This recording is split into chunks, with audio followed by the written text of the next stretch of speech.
Haleluya. Puji Tuhan. Selamat hari Minggu ya. Tuhan Yesus baik. Amin. Amin. Tadi kan lagunya luar biasa ya. Saat kita perlu Tuhan selalu ada. Tapi giliran Tuhan perlu sama kita, ada enggak kita? Itu pertanyaannya. Kadang-kadang kita tidak adil dengan Tuhan, betul? Kita maunya keadilan Tuhan, kalau doa dijawab melulu. Giliran Tuhan tanya, di manakah engkau? Sedang berbuat apakah engkau? Di mana ya saya Tuhan? Ya gitu. Ya kita akan belajar tentang, saya dikasih tema, mari tolong saya punya PowerPoint. Ini tema yang sama nanti di pagi hari ini dan nanti di siang hari. Ya. Tapi hamba Tuhannya berbeda. Pasti pewahyuannya juga berbeda. Amin. Karena kita saling melengkapi. Amin. Puji Tuhan. Demikian temanya adalah berlakulah adil. Amin. Iya. Ya. Saudara sudah adil? Sudah adil? Insya Allah kalau yang adil. Kita semua dalam proses, amin. Ya namanya hidup ini dalam proses, amin. Semakin hari harus semakin baik, semakin hari harus semakin adil, bukan semakin tidak adil. Firman Tuhan dalam Mika 6 ayat 8. Mari kita akan baca bersama-sama ayatnya. Demikian firman Tuhan. Mika pasal 6 ayat yang ke-8.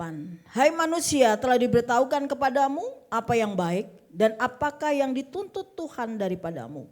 Selain berlaku adil, mencintai kesetiaan dan hidup dengan rendah hati di hadapan Allahmu. Ya. Jadi yang kita akan bahas hari ini adalah tentang, kan ini ada 3 ya. Tapi yang saya bahas 1 dulu. Tentang berlaku adil. Ya, saudara, terus lanjut. Kita mesti tahu ya, berlaku adil ini adalah timbangannya tidak bisa berat sebelah, betul? Ya kan? Kalau kita lihat timbangan ini biasanya kita lihat di mana tuh? Saya berharapnya itu lambang di itu ya, hukum pengadilan, tapi jawabnya di pasar. Itu benar juga, amin? Benar? Jadi ternyata di pasar itu harus adil, bener gak? Timbangannya mesti bener. Kalau timbangannya gak bener berarti gak adil ya, betul? Ya begitu, tapi ibu-ibu banyak kan tidak adil di pasar. Tambahin dikit, betul gak? Bener gak? Ini pedagang udah bilang, Bu ini udah paling anget. Kurang bang. Itu termasuk saya, kita mesti bertobat. Iya kan? Kita kan selalu bilang begitu kalau di pasar nih, jadi ngingetin pasar nih, padahal saya nggak mau ngomong pasar. Tapi benar juga hikmatnya dari Tuhan. Benar kadang-kadang ibu-ibu nih nggak adil sama abang-abang. Ya kan? Udah bilang Bu, kalau beli kan gini, timbangannya yang anget bang. Ngerti nggak maksudnya yang anget? Tambahin. Abang itu bilang udah paling anget, kurang kayaknya ya kan. Ini kadang-kadang kita nggak adil, kita mesti bertobat bareng-bareng nih, kita belajar di sini ya. Jadi sudahlah kalau timbangan udah benar sudah, amin. Nggak lari tuh berkat gara-gara kita minta tambahin. Ya jadi kalau nggak ditambahin pun itu udah cukup. Karena Tuhan, saya jadi diingetin. Belum apa-apa Tuhan udah, ibu-ibu nih termasuk saya masih bertaubat. Saudara, belum apa-apa udah Tuhan udah kasih tahu sama kita duluan ya. Karena firman Tuhan itu aplikatif ya. Bukan cuma pengetahuan. Karena kalau cuma pengetahuan, karakter Anda gak berubah. Anda dan saya gak akan jadi orang yang berubah. Ya, belum apa-apa Tuhan udah ingetin pasar lu emak-emak sering gak adil. Ya jadi begitu. Jadi saudara kadang-kadang begitu. Ada orang pernah tuh satu kali tetangga saya begitu kan, ada abang-abang cerita. Bu, aduh jangan ibu itu deh. Nanti kalau dia datang nawarnya minta ampun. Ya kan? Harga cabai udah 5.000 bisa 3.000 gak bang? Yang kayak gitu saudara, kayak takut aja tuh kehilangan berkat, gak usah. Ya kan, saya belajar tuh dari suami saya dulu punya bos. Dia kalau ngasih orang, berapa harganya misalnya? 50.000 dia kasih lebih loh. Iya kan, kenapa? Karena dia mau memberkati orang saudara. Tapi kita kan seringkali ngiritnya ngaco, nggak adil, ya kan? Nah nggak boleh itu yang kita lakukan itu ya, kita merugikan orang. Coba orang udah jauh-jauh, udah pikulan, udah apa, udah panasan ya, kita cuma beli masih nawar pula ya kan? Nah seperti itu. Tapi ada juga terbalik, yang dagang ngaco, bener gak? Mestinya harganya sekian dia naikin sampai setinggi langit. Nah itu pun tidak adil ya. Tapi sekarang kita belajar keadilan. Mari lanjut, apa pengertian keadilan? Latar belakangnya ya, ketidakadilan itu dimulai dari kejatuhan manusia di dalam dosa. Kita baca dalam Kejadian 2 ayat 16 dan 17 dikatakan manusia itu setelah dia makan buah pengetahuan yang baik ya dan yang jahat, bukan buah apel ya. Kan kita sering dulu masih kecil digambarin buah apel dimakan. Bukan, nanti kalau saudara buah apel dimakan lu makan buah apel dosa. Ya enggak. Ya jadi buah pengetahuan yang baik dan buruk, di situ manusia jatuh ke dalam dosa. Hingga apa? Dimulai dengan kehancuran di mana ada perlakuan tidak adil dibuat oleh Kain terhadap adiknya. Ya dia membunuh adiknya karena dia menganggap Allah itu tidak adil. Kenapa? Karena persembahannya Habel diterima, persembahan Kain tidak. Padahal Allah itu punya standar sendiri yang harus dilakukan oleh Kain dan Habel. Sehingga Allah tidak menerima persembahannya. Dan dimulai dari situ maka terjadilah ketidakadilan yang dibuat oleh Kain bahwa dia membunuh adiknya. Ya, sampai akhirnya dalam Roma 5 ayat 12 berkata dosa itu menjalar ke seluruh dunia. Iya, Pak Ferry bisa tolong bacain Roma 5 ayat 12? Atau yang sudah dapat, cepat.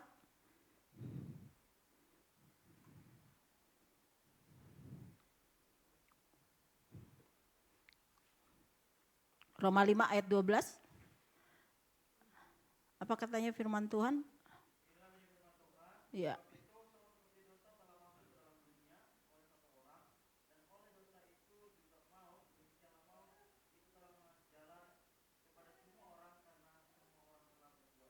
Iya. Jadi semua orang itu tidak ada yang luput dari dosa. Sehingga kalau kita masih melakukan ketidakadilan, itu sebenarnya karena dimulai dari manusia jatuh ke dalam dosa. Ya, nah seperti itu. Terus lanjut. Iya. Alkitab menempatkan keadilan atau berlaku adil sebagai yang penting. Jadi sangat vital dalam kehidupan sosial manusia. Ya. Nah tertulis 500 kali di perjanjian lama dan 200 kali di perjanjian baru. Ini pengetahuan ya yang ada di Alkitab. Lanjut. Jadi sangat pentingnya jadi sampai tertulis banyak benar itu. Ya ada 700-an kurang lebih ya. Arti kata keadilan, menurut Kamus Besar Bahasa Indonesia keadilan adalah sama berat. Makanya tadi timbangan ya. Tidak berat sebelah, tidak memihak, berpihak kepada yang benar, tidak sewenang-wenang menurut Alkitab. Bertindak dengan benar sesuai dengan standar kebenaran atau ketetapan hukum yang berlaku. Jadi orang yang adil adalah orang yang melakukan seturut firman Tuhan. Ya, ketetapan yang Tuhan sudah buat dalam kehidupan kita. Contohnya, kita nggak boleh menipu. Kalau orang menipu itu berlaku tidak adil, ya kan? Kalau berdagang yang jujur itu berarti adil. Ya, seperti itu. Ya, berlaku adil adalah perlakuan yang benar, tidak memihak sesuai dengan standar moral yang diatur oleh Tuhan. Jadi enggak memihak, enggak berat sebelah. Mentang-mentang emaknya udah salah dibelain. Misalnya begitu. Misalnya ada keluarga nih ya, punya mertuanya nih bawelnya minta ampun, semua salah misalnya. Terus udah begitu, wah karena ini mama daripada suaminya bela. Wah, dimarahin lah istrinya. Padahal kalau orang adil itu harus tahu masalahnya dulu, amin. Akar masalahnya apa? Harusnya didamaikan, bukan diberantemin, bukan dibelain, betul gak? Harus cari keadilan, yang benar yang mana, iya kan? Nah kalau sudah yang benar yang mana itu pun harus pakai moral, bagaimana cara menyampaikannya. Enggak bentak-bentak juga emaknya, enggak juga bentak-bentak istrinya, tapi lakukanlah dengan hikmat Tuhan, amin. Ya, kalau kita mau lihat contohnya siapa? Salomo itu ketika dia datengin dua wanita yang mengaku anaknya satu tapi wanitanya dua, ngaku-ngaku anak, dia dikasih hikmat sama Tuhan. Bagaimana cara menyelesaikannya dengan adil, betul? Ya, akhirnya sampai dia ngomong begini, udah kalau yang memang mau anak ini dibunuh, bunuh aja belah dua. Akhirnya ibu yang asli ketahuan bahwa yang berkata sudahlah kasihin aja. Waktu dia berkata kasihin aja, Salomo tahu bahwa dialah ibunya. Dikasihkan anaknya kepada ibunya, amin. Itulah perlakuan adil. Ya, itu contoh, teladan dalam hidup kita. Bahwa setiap kali kita berlaku adil. Kita lanjut terus. Berlaku adil kepada siapa? Pertama, kita harus berlaku adil kepada Allah. Tolong baca Matius 22, lanjut saja sampai 40 supaya nanti saya bahas sekalian. Matius 22 ayat 37 sampai yang ke-40 berkata demikian. Jawab Yesus kepadanya, kasihilah Tuhan Allahmu dengan segenap hatimu dan segenap jiwamu dan dengan segenap akal budimu. Itulah hukum yang terutama dan yang pertama. Terus lanjut. Dan hukum yang kedua yang sama dengan itu ialah kasihilah sesamamu manusia seperti dirimu sendiri. 40. Pada kedua hukum ini tergantung seluruh hukum Taurat dan kitab para nabi. Jadi saudara, landasan daripada keadilan adalah kasih. Amin. Amin. Kita harus melakukan keadilan juga kepada Allah. Tadi saya udah bilang banyak orang suka berdoa, doanya mau dijawab Tuhan tapi tidak suka melakukan firman Tuhan. Betul? Itu berarti tidak adil. Terhadap siapa? Terhadap Allah. Ya, Tuhan Yesus sudah berkorban bagi kita untuk menebus dosa kita. Tapi yang kita lakukan adalah mendukakan hati Tuhan. Itu berarti tidak adil terhadap Tuhan. Ya, makanya kita suruh mengasihi Tuhan dengan segenap jiwa kita. Kenapa? Karena waktu kita mau melakukan dosa, kita ingat, oh iya, saya harus berlaku adil terhadap Tuhan saya. Begitu baik kok. Saya berdoa dijawab. Saya minta apa dijawab. Saya tadi kan lagunya begitu, didengerin sama Tuhan. Tapi ketika Tuhan bicara kita gak mau denger. Itu namanya tidak adil. Contoh aja ya, misalnya kita nih orang tua. Anak kita minta apa aja kita kabulin. Ya, mah saya minta HP, kita beliin. Mah saya minta ini, saya mau minta laptop, kita beliin. Pak, saya mau sekolah yang ini, kita lakukan. Tapi ketika kita sudah melakukan semuanya itu, anak kita ketika kita berkata, aduh dek buang sampah, tolongin mama. Dek tolongin papa, bantuin papa. Mereka akan berkata, kerjain sendiri. Pernah ada begitu terjadi? Kesia pernah begitu. Kabur dia, ya kan? Saya selalu bilang, kok gak adil sama mama? Kalau minta uang cepat, giliran disuruh susah kayak kereta. Kabur tuh anak saya takut dikotbahin. Padahal saya mau bertobat, ya kan? Ya sering kali kan begitu, betul gak? Prakteknya yang gampang-gampang aja lah. Kita gak usah pikir nanti bahasa Greek-nya apa, gak ngerti juga. Saya udah baca sebenarnya, saya tahu. Tapi maksud saya gini, kalau saya bawa itu sekarang... karena saya bukan ahli bahasa ya, takutnya penerapan dan pas malah saya berdosa. Jadi udahlah kita pakai bahasa membumi aja ya. Bahasa yang gampang misalnya begitu. Tadi hal-hal yang kita lihat sepele tapi itu yang kita sering lakukan. Betul? Istri-istri banyak begitu udah melayani suami dengan baik. Tapi giliran Pak duit dong. Apaan sih dari kemarin uang melulu. Bahkan kadang-kadang pelit. Tapi minta dilayaninya semua yang terbaik. Adil gak? Suami-suami adil gak kalau begitu? Enggak. Betul?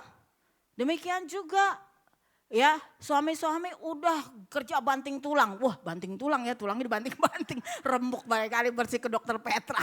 Ya. Udah banting tulang, istrinya bagian ngamburin terserah gua ke mall tiap hari. Adil gak saya mau bilang? Dengan tegas Pak Ferry berkata tidak adil. Ya kan? Jadi untuk mengelola keuangan, untuk memperlakukan suami dan istri, untuk memperlakukan anak memperlakukan orang tua, kita harus ingat, kita harus adil. Amin. Adil itu perlu hikmat Tuhan. Amin. Makanya kita perlu tuntunan Tuhan. Amin. Saya kemarin sepanjang saya kan ikut Women Conference. bertiga ya, harusnya Cigem tapi kan ada pernikahan. Nah jadi sepanjang jalan saya bicara sama Kori. Bagaimana tentang mengasuh anak.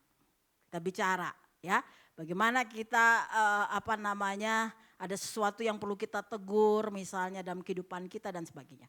Nah Israel begitu, kita ini harus benar-benar menjadi orang yang mengasihi Allah juga mengasihi kepada sesama. Sesama kita siapa? Suami kita, istri kita, anak kita, betul? Tetangga kita, ya, masyarakat itu sesama kita, ya, keluarga kita itu sesama kita. Kita harus melakukan keadilan, tapi dasarnya harus kasih, ya. Kalau dasarnya nggak kasih, Anda akan banyak tuntutan sama orang. Pasti kan begitu. Lu nggak adil, harusnya lu melakukan ini buat gua. Berantem akhirnya. Betul gak saudara? Tapi kalau dengan kasih kita akan berkata, aduh kayaknya ini kurang adil. Gimana kalau kita begini, ya kan? Jadi menyampaikannya tuh nggak dengan bentak-bentak. Jadi jangan nanti sampai di sini suami istri berantem gara-gara khotbah ini. Betul? Nanti ada yang bilang istri, lu dari kemarin gua udah kerja bener-bener lu gak masak-masak tuh kata Bu Evi lu salah. Pakai melotot pula. Ya gak boleh begitu, amin. Kita harus melakukan dengan kasih. Harusnya bilangnya istriku udah denger khotbah ya, kita bertobat bareng-bareng ya. Iya kan? Kalau dengan kasih kan gitu gak berantem, betul gak? Saudara pernah lihat di pengadilan orang pada berantem? Bahkan jangan di pengadilan, DPR aja hajar-hajaran. Ya kan? Karena menuntut keadilan. Semua punya pendapat, maunya didengerin. Gitu kan? Padahal kita harus bijaksana. Orang adil itu pasti bijaksana. Amin. Bukan bijak sini. Betul? Ya. Dan sebenarnya ada satu lagi, kita juga harus adil terhadap diri kita sendiri. Kadang-kadang kita udah bagi-bagiin makanan sama orang, kita gak makan. Itu gak adil, saudara. Iya kan? Entar lu lapar, sakit mah. Iya kan? Nyalain siapa? Nyalain Tuhan. Tuhan gue sakit mah. Bukankah aku sudah membagi-bagi? Kata Tuhan lu salah sendiri. Iya kan? Ngapain lu bagi-bagi lu gak makan? Iya kan, betul gak? Nah jadi harus adil ya. Jangan ya begitu juga. Nanti kita ngutang-ngutang buat orang. Kita sendiri gak ada punya duit. Dan gak boleh begitu. Itu gak adil. Jatuh. Ini gara-gara urapan ya kan. Ayo terus lanjut. Mengapa kita harus berlaku adil? Satu, perintah Tuhan tadi dalam Mika 6 ayat 8. Jadi berlaku adil itu adalah perintah dari Tuhan. Kedua, membangun hubungan yang harmonis agar damai sejahtera dan diberkati. Kita baca dalam Ulangan 16 ayat 18 sampai 20. Kenapa Tuhan menyuruh kita berlaku adil? Hakim-hakim dan petugas-petugas haruslah kau angkat di segala tempat yang diberikan Tuhan Allahmu kepadamu menurut suku-sukumu. Mereka harus menghakimi bangsa ini dengan pengadilan yang adil. Terus, janganlah memutarbalikkan keadilan, janganlah memandang bulu, janganlah menerima suap. Sebab suap membuat buta mata orang-orang bijaksana dan memutarbalikkan perkataan orang-orang yang benar. Lanjut. Semata-mata keadilan itulah yang harus kau kejar supaya engkau hidup dan memiliki negeri yang diberikan kepadamu oleh Tuhan Allahmu. Amin. Jadi kalau orang adil pasti diberkati. Itu janjinya Tuhan, bukan kata saya. Amin. Makanya berlakulah adil dimanapun Anda berada. Baik di rumah, dimanapun. Ya, baik di masyarakat, dimanapun. Ya. Berarti tadi ayat yang tadi berkata kalau orang nggak jujur itu berarti tidak adil. Orang yang koruptor itu tidak adil. Ya, jadi kita harus tadi ke PowerPoint saya. Tadi dikatakan membangun hubungan yang harmonis agar damai sejahtera dan diberkati. Jadi kalau ada kejujuran, ada keadilan dalam rumah tangga, keluarga, ada keadilan untuk anak, saya percaya rumah tangga kita akan harmonis. Amin. Amin. Iya kan tadi saya bilang cuma apa hal sepele suruh buang sampah aja misalnya anak saya nggak mau kan saya jadi naik darah. Ya kan. Jadi darting nggak harmonis jadinya ya kan. Nah suami istri pun demikian kalau nggak adil lama-lama suaminya darah tinggi ya kan. Baru iblis kipas-kipas ada yang lain lebih baik. Padahal kagak ada yang lebih baik daripada istrimu itu yang sudah yang terbaik. Amin. Amin. Udah yang dikasih Tuhan udah yang terbaik. Pakai doa pula ya kan. Ya kan? Mau modelnya kayak apa itu semua proses. Amin. Nanti makin hari makin indah. Amin. Jadi tadi dikatakan ayo kita berlaku adil, anak kita sekolahin dengan baik, ya, tanggung jawab orang tua menyekolahkan anak supaya apa? Anaknya berhasil. Ketika anaknya berhasil, anak juga tahulah balas budi ke orang tua. Amin. Kagak usah diminta. Betul? Ya, tapi tadi saya bilang balas budinya harus adil. Jangan kebanyakan ngasih orang tua sama bini, kagak. Salah. Betul? Benar gak? Ada gak yang begitu? Kalau keluarganya datang semua mau dikasihin. Giliran istrinya minta, dia berkata begini, oh maaf uangnya kurang. Itu nggak adil, saudara. Ya, hal-hal yang kita lakukan sehari-hari. Kita harus berlaku adil. Ada waktu bagaimana kita benar-benar berdoa minta hikmat Tuhan mengelola keuangan, bagaimana kita memberi kepada orang tua, memberi kepada saudara, memberi kepada istri, memberi kepada anak, semua harus adil. Amin. Ikut tuntunan Tuhan. Ya, ada keterbukaan antar suami istri. Amin. Jadi nanti mau kasih mertuanya bilang, mah aku mau kasih sekian ya begini-begini. Kalau istrinya bilang begini, ya udah Pak kasih aja. Walaupun mungkin istrinya tidak dikasih, tapi kalau istrinya rela berarti sudah adil. Amin. Karena keadilan itu bisa begini loh saudara. Bukan begini, karena saya kan kalau orang apa sih namanya di Korea Utara sana ya kan, semua nanti baju mungkin mesti sama, itu baru adil. Semua orang punya rumah masih sama, itu adil. Bukan itu maksudnya. Ya, kemarin saya ada baca tentang filosofi ya, tapi saya setelah belajar ada dua filosofi yang penemu filosofi ya, orang yang dia berbicara tentang keadilan. Tapi ketika saya belajar, saya kan sekarang lagi ikut bimbingan konseling dari GBI. Pembelajaran. Dikatakan bahwa solusi kita tidak boleh pakai filsafat. Karena filsafat itu cuma menyentuh dari luar. Tapi kita harus solusinya adalah firman Tuhan, karena di roh kita yang terdalam itu yang bisa mengubah keluar. Amin. Karena cuma yang dari luar, kalau kita adopt yang dari luar itu tidak akan mengubah hati orang. Karena yang bisa mengubah hati orang cuma firman Tuhan. Amin. Amin. Karena Alkitab berkata begini, apa yang kita beritakan tentang firman Tuhan, Allah akan mengerjakan apa yang Allah mau melalui firman Tuhan itu di dalam diri.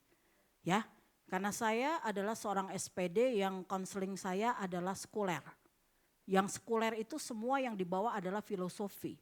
Penemuan siapa? Hegel, gitu. Tentang aktualisasi diri dan sebagainya. Nah, itu cuma di permukaan, saudara. Tapi di dalam Tuhan kita harus kembali ke firman. Bahwa ketika orang menemukan jati dirinya di dalam Tuhan, dia akan diubah. Amin. Amin. Kalau teori Hegel itu cuma pencapaiannya nanti gini, bagaimana Anda bahagia. Tapi dari luar, dengan kekuatan sendiri. Tapi kalau yang dari firman, itu dengan kekuatan dari Tuhan. Ya. Jadi kemarin saya ada baca tentang filosofi, memang kelihatannya itu terjadi di dunia. Tapi untuk di dalam Tuhan itu kita tidak bisa pakai. Ya, kenapa? Karena banyak filsuf apa sih namanya istilahnya? Filsuf ya. Filsuf itu orang ateis. Ya, jadi jangan salah. Dia pembelajarannya tuh ateis, akhirnya cuma humanis. Ya, untuk kepentingan diri. Nanti akhirnya ketika Anda diperlakukan tidak adil, Anda akan berontak. Kayaknya gue udah praktekin tuh model begini, model begitu. Padahal bisa itu proses Tuhan buat hidup saudara. Amin. Makin dipertajam. Betul? Jadi ketika saudara gini, aduh tuh hari ini saya dapati suami saya atau istri saya atau anak saya belum adil. Ya sudah, on proses. Amin. Kalau Tuhan masih izinkan Anda sudah berdoa, berarti Tuhan sedang memproses diri Anda dan saya. Amin. Itu jawabannya supaya kita makin suci, makin bersih, makin adil, makin mengasihi. Karena Alkitab berkata apa yang engkau mau apa yang engkau mau orang lakukan kepadamu, lakukan lebih dulu. Amin. Kalau Anda misalnya suami Anda tidak adil, lakukan dulu keadilan. Karena saya percaya cepat atau lambat suami akan dilawat Tuhan. Amin. Tapi kalau teori itu enggak, dia akan dari luar berkata, ya, bahkan menuntut orang, akan menuntut diri kita untuk adil tanpa Tuhan. Gak bisa. Amin. Jadi kita harus adil. Nah, agar orang-orang di sekeliling kita tidak tersakiti, hilang harap dan berdampak kepada kematian. Banyak orang diperlakukan tidak adil, akhirnya bunuh diri, betul? Banyak anak-anak yang dilakukan tidak adil bagaimana? Di sekolah dibully. Betul? Akhirnya putus asa bunuh diri. Banyak anak-anak tuh, saya termasuk orang-orang yang karena saya harusnya guru BK ya. Untuk anak-anak di sekolah-sekolah tuh saya agak baru bertumbuh gitu ya, lagi dari remaja. Saya tuh, itu beban saya juga. Saya rindu mereka itu menemukan jati diri mereka di hadapan Tuhan. Nah kemarin salah satu pelajaran yang saya dan Kori dan Ibu Aurel itu kami masuk di dalam pengajaran dari hamba Tuhan dari luar negeri itu ya, yang anaknya mendapat award karena ada lagu, kemarin disebutin 2 lagu yang terkenal itu, saya lupa ya lagunya apa bahasa Inggris itu bagaimana dia mendidik anaknya sampai maksudnya begini, ketika Bapak Ibu menemukan jati dirinya, dia akan mendidik anaknya dengan baik sehingga anaknya jadi berkat bagi banyak orang. Amin. Amin. Ya, jadi itu yang kata Alkitab, dimenangkan tanpa kata-kata melalui kelakuan. Amin. Nah jadi saudara, pentingnya kita menemukan jati diri kita di hadapan Tuhan sehingga kita tidak menyakiti satu dengan yang lain. Amin. Amin. Jadi kemarin tuh ada 39. Nanti yang ikut kaum wanita, saya minta Kori besok share. 39 kata di Alkitab yang menyatakan siapa diri kita. Amin. Salah satunya, saya adalah orang yang sudah ditebus oleh darah Yesus. Amin. Itu siapa jati diri kita harus tahu. Kita adalah orang yang sudah ditebus. Amin. Saya adalah orang yang berkemenangan di dalam Tuhan, bahkan lebih dari pemenang. Itu jadi jati diri kita. Amin. Makanya nanti kalau diperlakukan tidak adil, sebutin itu Alkitab. Aku sudah seperti itu. Aku sudah berkemenangan karena Tuhan. Amin. Sehingga orang mau lakuin sama kita keadilan kayak nggak adil, kayak di masyarakat nggak adil, kayak EGP emang gue pikirin. Karena saya tahu status diri saya di hadapan Tuhan. Amin. Amin. Nanti kalau kamu wanita saya suruh share tuh ke rumah-rumah ya. Kita mau tahu jati diri kita di hadapan Tuhan, itu ada 39 itu ayat semua. Ya, yang menyatakan diri kita. Nah, emang saya aja hamba Tuhan waktu ditanya siapa jati diri kita, saya tulis gini. Ya, pertama jati diri saya, nama saya Evi ya kan. Itu jati diri saya cuma mikir-mikir apa ini ya kan. Oh iya, saya anak Allah. Cuma sebatas itu. Ternyata firman Allah ada 39 itu ditulis saudara. Ya. Itu kita harus confess dalam diri kita. Kenapa? Supaya iblis itu dikalahkan. Amin. Waktu dia bilang lu gak berguna, saya orang yang berharga di mata Tuhan. Amin. Waktu ketidakadilan berkata begini, lu hitam jelek, hidup pula. Ya kan miskin begitu kan, hidup pula. Tapi kalau kita tahu jati diri kita, aku berharga di hadapan Tuhan. EGP, emang gue pikirin, gak jadi sakit hati. Amin. Ya. Nanti kita share lah itu. Kalau jemaat mau tadi share lah di situ ya kan. Atau kita copy lah ya kan, kasih. Ya, supaya apa? Ketika kita diperlakukan tidak adil dengan orang, kita tahu alamatnya firman Tuhan. Amin. Bahwa kita ini siapa status kita di depan Tuhan. Ya, jadi kita kuat saudara.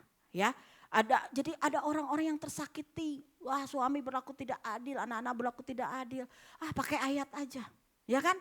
Kalau suaminya tidak adil bilang aja begitu ayatnya, saya tuh pada pakai begitu. Ada ayat-ayat yang paling benar-benar ibarat gini, kita tidak berharap suami atau tidak berharap istri atau tidak berharap anak. Istilahnya gini, ada sih Alkitab yang berkata begitu kan. Anda punya suami seolah-olah tidak bersuami, punya istri seolah-olah tidak beristri. Ngerti gak? Ngerti gak? Jangan pernah menuntut satu dengan yang lain. Amin. Kalau suamimu sekarang belum adil, haleluya, saya dikasih kekuatan. Amin. Saya akan tetap berlaku adil. Amin. Kalau sekarang istrimu, anakmu tidak adil, haleluya, saya tetap melakukan keadilan karena saya melakukan perintah Tuhan. Dan saya percaya dengan cara demikian saudara dan saya akan dimerdekakan dan seluruh keluargamu diselamatkan. Amin. Karena Alkitab berkata karena satu orang hidup taat, seluruh keluarga diselamatkan. Betul gak? Amin. Jadi ketaatan itu dimulai dari diri kita. Jangan nuntut-nuntut orang lain. Kalau Anda belajar sama filsuf, dia akan berkata semua yang dari luar. Orang harus begitu, orang harus begini, orang harus begitu. Untuk siapa? Untuk kebahagiaan diri sendiri. Tuhan gak ngajarin. Yang kita melakukan keadilan itu untuk siapa? Bukan cuma untuk diri kita, tapi untuk orang lain. Amin. Sehingga kita jadi garam dan terang bagi dunia ini. Lanjut. Pentingnya keadilan, karena di dalam Alkitab diajarkan setiap individu memiliki latar belakang sosial atau status sosial, etnis, status ekonomi, semuanya memiliki nilai yang sama di hadapan Tuhan. Amin. Jadi siapa kita? Mungkin Anda seorang pekerja biasa. Anda bukan orang kaya seperti saya. Tapi saya percaya kita semua orang kaya karena kita punya Bapa di sorga. Amin. Harus tahu dong punya Bapa di sorga, Bapa raja di atas segala raja. Gak seng ada lawang. Ya kan? Gitu. Mungkin miskin kata dunia. Tapi kalau kita status kita anak raja gua. Amin. Jadi anak raja di atas segala raja. Ya, jadi gak perlu ibaratnya begitu. Kadang-kadang orang kan begitu. Ya, kan dikisahkan sama Tuhan Yesus kan. Waduh, kalau orang kaya duduknya paling depan. Ya kan? Ya, di tempat undangan paling depan. Kalau maaf, yang gak punya duit paling belakang. Itu gak adil saudara. Amin. Di hadapan Tuhan lu mau kaya, lu mau miskin, pokoknya di hadapan Tuhan sama. Amin. Yang penting hati kita sungguh-sungguh di hadapan Tuhan. Amin. Ya, jadi saya begitu. Saya diajarin sih sama mama saya dari kecil. Saya banyak tuh saya lihat mama saya ngajarin saya. Ternyata saya dapat sekarang hikmatnya itu dari Tuhan. Ya enggak bang. Kamu tuh kalau ada di orang manapun kamu gak usah minder. Gitu. Kamu ada di tengah-tengah orang kaya, kamu gak usah minder. Di tengah-tengah orang miskin jangan sombong. Betul? Betul? Banyak orang miskin kan sombong, gak adil lu. Udah miskin sombong pula kan gitu. Enggak. Jangan. Karena orang sombong itu lawannya Tuhan. Kita bilang amin. Ya. Jadi enggak usah. Jadi mungkin kita bukan orang kaya. Di hadapan misalnya ada kita bergaul sama orang-orang kaya. Ya sudah kita juga anak Allah sama statusnya. Betul enggak? Bahkan Alkitab berkata begini loh. Ada firman Allah berkata. Kasih tahu tuh kepada orang-orang kaya, kalau mereka tidak punya pengetahuan akan Tuhan, mereka akan dibinasakan sama seperti hewan. Kenapa Tuhan ngomong begitu? Karena orang kaya kan udah banyak dikasih berkat sama Tuhan. Betul? Betul? Sehingga mereka hidupnya gak menderita. Ya kan?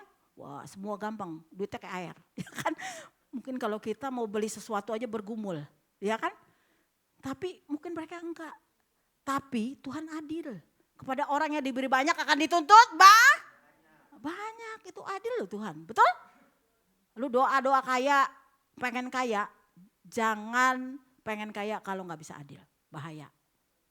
Betul? Karena Tuhan bilang apa? Orang itu akan diperlakukan seperti yang Tuhan beri. Amin. You minta karunia, saudara kayak saya dikasih karunia sama Tuhan. Saudara, saya harus mengerjakan apa yang Tuhan mau loh, betul? Saya banyak diberi sama Tuhan karunia, banyak dituntut sama Tuhan. Betul? Gak bisa karunia saya itu saya pergunakan seenak udel atau cari duit, gak boleh. Betul? Jadi benar-benar kita harus melakukan makin banyak diberi, makin banyak dituntut, itu keadilan Tuhan. Jadi jangan gampang-gampang berdoa minta sesuatu nanti Anda gak adil, dosa. Betul? Itu aja.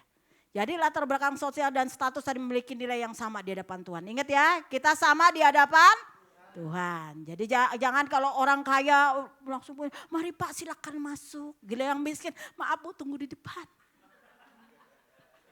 Itu enggak adil, enggak boleh memperlakukan orang semua sama. Ya, tapi dalam arti begini, sama menurut kebutuhannya. Amin, betul? Kan kita nggak bisa bilang anak kita jajan yang SD kita kasih misalnya 50.000, kakaknya SMP 50.000, yang kuliah 50.000 juga, bukan begitu. Ya kan? Itu nggak adil. Ya, harusnya kan yang SD misal 20.000, entar dia naik lagi SMP, ya kan naik duit jajannya, entar udah kuliah lain lagi karena menurut kebutuhan. Amin. Ya, jadi Keisha tuh kalau protes sampai saya nggak bisa. Saya bilang kenapa? Kakak lu dulu cuma 5.000. Sekarang lu udah naik 20.000. Bener gak? Jadi gak bisa kalau dulu zamannya kakaknya masih murah. Betul gak? Sekarang udah agak naik sedikit. 20.000 aja udah kebagusan. Ya kan? Jadi gak bisa, anak akan nuntut juga sesuai dengan pendapatan orang tua. Amin. Jangan kebanyakan nuntut sama orang tua. Selayaknya apa yang orang tua bisa berikan dengan adil, bersyukurlah. Amin. Seperti itu. Ya. Jadi terus lanjut. Ya.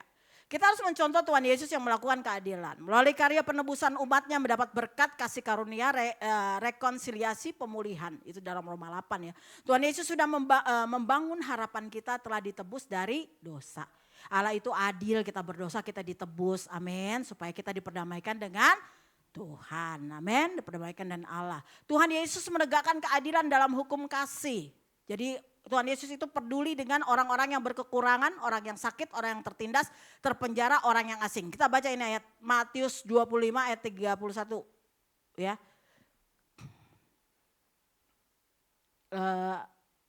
Ya. Apabila Anak Manusia datang dan kemuliaannya dan semua malaikat bersama-sama dengan dia, maka ia akan bersemayam di atas tahta kemuliaannya. Lanjut.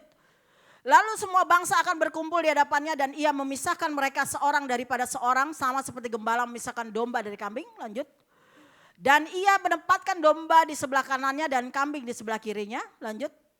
Dan raja itu akan berkata kepada mereka yang di sebelah kanannya, marilah hai kamu yang diberkati oleh Bapakku, terimalah kerajaan yang telah disediakan bagimu sejak dunia dijadikan. Lanjut. Sebab ketika aku lapar kamu memberi aku makan. Ketika aku haus kamu memberi aku. Ketika aku seorang asing kamu memberi aku tumpangan. Jadi kalau ada orang yang mau menumpang dalam rumahmu, berilah tumpangan. Memang kalau butuh ya. Jangan orang yang aneh-aneh kasih tumpangan, ya kan? Nah, terus apalagi? Terus lanjut. Ketika aku telanjang kamu memberi aku pakaian. Ketika aku sakit kamu melawat aku. Ketika aku di dalam penjara kamu mengunjungi aku. Terus? Maka orang-orang benar itu akan menjawab dia katanya, Tuhan bila manakah kami melihat engkau lapar dan kami memberi engkau makan, atau haus dan kami memberi engkau minum. Lanjut. Bila manakah kami melihat engkau sebagai orang asing dan kami memberi tumpangan atau telanjang dan kami memberi engkau pakaian. Terus. Bila manakah kami melihat engkau sakit atau dalam penjara dan kami mengunjungi engkau. Dan raja itu akan menjawab mereka, aku berkata kepadamu sesungguhnya segala sesuatu yang kamu lakukan untuk salah seorang dari saudaraku yang paling hina ini, kamu telah melakukannya untuk aku. Amin. Jadi rajin-rajin jemaat, kalau ada orang sakit datengin, orang di penjara lawat. Pak Ferry pernah punya pengalaman ya Pak ya? Didatengin gak Pak? Wah, beri kemuliaan dulu buat Tuhan. Ya. Itu bentuk keadilan, kepedulian yang Tuhan mau. Amin. Amin. Ya, dia enggak salah saudara. Orang tidak adil dalam hidupnya, betul? Pak Ferry enggak ngelakuin kesalahan, enggak adil. Pak Martin datang berdoa untuknya, lepas dia. Amin. Tuhan bela. Karena dia tidak salah. Karena Tuhan adil. Amin. Jadi ketika saudara enggak punya baju, kasih baju saudara. Lu jangan cuma baju di rumah udah berpeti-peti, lu pelit banget sama orang. Gak adil itu. Amin. Amin. Kan ada orang udah baju dari kapan tahu, ya kan udah kekecilan masih disimpan aja. Ntar dia bilang ntar kalau gua kurus, lu kayak berkat Tuhan tiap hari. Amin. Saya baju anak saya lucuti semua ini yang masih layak pakai saya ini kasih orang ya kan begitu. Bila perlu kalau ada yang baru ya kasih lah, orang gak punya baju baru, betul gak? Ya kan? Wah Natalan beli baju baru semua, lihat tetangga yang gak punya baju gini. Ih kasihan, cuma kasihan doang. Ya. Harusnya kalau kita punya ya kasih, itulah berlaku adil. Nanti tadi kata Alkitab, suatu saat Tuhan kita akan mempertanggungjawabkan itu di hadapan Tuhan, betul? Amin? Ntar Yesus tanya loh, kita udah berlaku adil gak sama orang-orang? Ya orang berlaku adil itu gak mementingkan diri. Tapi dia juga berbagi dengan sesama. Amin. Itu yang diajarkan Tuhan. Berlaku adil, menciptakan hubungan yang harmonis, menjauhkan konflik tadi ya, menjauhkan konflik. Menjadi pribadi yang jujur, taat kepada Tuhan, peduli terhadap sesama, meningkatkan relasi persaudaraan dan pertemanan, tidak memandang latar belakang, tidak merugikan orang lain dan saling menguntungkan, menempatkan segala sesuatu sesuai dengan porsinya. Berarti sesuai dengan porsinya itu sesuai dengan amin. Kalau saya terangin nanti doa semalaman kita. Terus ya kan? Bagaimana caranya kita bisa berlaku adil? Pertama, orang yang berlaku adil adalah orang yang menerima Tuhan Yesus sebagai Tuhan dan Juru Selamat pribadinya. Kenapa? Karena berlaku adil itu dimulai dari inside. Dari dalam kita siapa? Kalau dalam kita Yesus, otomatis apa yang dilakukan Yesus itu akan kita lakukan. Amin. Bukan dari luar. Amin. Nah seperti itu. Jadi orang yang sudah bertobat. Ya, kenapa? Karena Alkitab berkata dalam 2 Korintus 5 ayat 17 sampai 18 itu dikatakan, ketika kita lahir baru yang lama sudah berlalu, yang baru sudah datang. Berarti dulu kita yang melakukan tidak adil itu sudah berlalu harusnya. Amin. Nah mulai berbalik jalan Tuhan, mulai kita melakukan keadilan hari lepas hari. Amin. Kita mulai melakukan keadilan. Akhirnya kita sampai nanti pada tujuan kita akhir sama seperti Yesus. Amin. Nah seperti itu. Kedua, melakukan kebenaran firman Tuhan dengan kekuatan dari Roh Kudus. Dengan demikian kita melakukan seturut hikmat yang datangnya dari Tuhan. Sehingga kita berlaku adil terhadap sesama. Itu Yohanes 19 ayat 8 sampai 13 itu berkata bahwa Roh Kudus mengajarkan kita segala sesuatu. Untuk melakukan apa yang Tuhan sudah ajarkan kepada kita. Amin. Bahwa itu kalau kita duduk saat teduh, makanya saat teduh kita baca firman, kita mendengar firman waktu Roh Kudus bicara sama kita, lu gak adil lu kepada sama temen lu, lu gak adil lu kepada sama suami lu, lu gak adil lu sama istri lu, sama anak lu, sama orang lain, sama apa-apa segala macam. Kita ingat, oh iya Tuhan ampuni saya, gitu ya. Tuntun jalan saya supaya saya berlaku adil. Terus bagaimana caranya Tuhan? Minta tuntunan, amin. Nah saya percaya kita akan dapat melakukan keadilan. Bagaimana kalau misalnya orang melakukan tidak adil sama kita. Kita berdoa, kita angkat tangan. Tuhan pasti turun tangan. Amin? Amin? Percaya enggak? Percaya enggak? Kalau Anda percaya jadi seperti yang Anda percayai. Amin? Bahwa kalau tadi saya bilang Pak Ferry pernah dilakukan tidak adil. Tapi Tuhan turun tangan, Tuhan bela dia. Amin? Makanya ada pujian berkata, Yesus kaulah pembelaku. Pada siapa aku harus takut? Yesus kau perlindunganku, ku tak gentar menghadapi musuh. Ntar kita nyanyi lagu itu ya, tadi saya bilang sama Tuhan, saya mau nyanyi lagu apa ya? Oh iya, ntar kita nyanyi lagu itu ya, ingetin saya ya, namanya udah tua kadang-kadang ya kan kalau udah ngomong gitu ya. Terus lanjut. Ya kan, nah penutup, marilah kita berlaku adil kepada Allah dan sesama sesuai dengan kebenaran firman Tuhan. Karena berlaku adil merupakan implementasi di mana ada kasih, di situ ada keadilan. Amin. Kalau kita mengasihi sesama kita, kita pasti adil. Amin. Bagaimana tuh kalau gereja saat ini banyak yang diperlakukan tidak adil, ibadah di rumah kagak boleh dan sebagainya. Kita tetap berkata, Tuhan Engkau Allah yang adil. Makanya banyak orang-orang yang mau menutup gereja. Ketika tangan Tuhan menuntut keadilan, bisa kolaps saudara. Ya udah banyak buktinya, orang nutup-nutup gereja banyak yang mati saudara. Cuma 2, kalau dia gak mati dia bertobat. Amin. Jadi gak usah gentar tuh kalau orang-orang datang itu tuh ibadah siapa lu. Ya kan, Yesus gua pembela gua. Amin. Amin. Karena Allah di pihak kita. Kalau kita hidup benar dan adil. Tuhan Yesus memberkati. Mari kita bangkit berdiri, kita akan nyanyi lagu itu. Kita akan berkata, Tuhan sekarang tegaklah kepalaku, hadapi lawanku. Apa lawanmu saat ini? Banyak orang mungkin melakukan ketidakadilan. Tapi Anda berkata, Tuhan Engkau Allah yang luar biasa. Ya, Dia tempat perlindungan kita. Gak usah takut pada manusia. Manusia gak bisa bikin apa-apa sama kita. Karena Tuhan ada di pihak kita.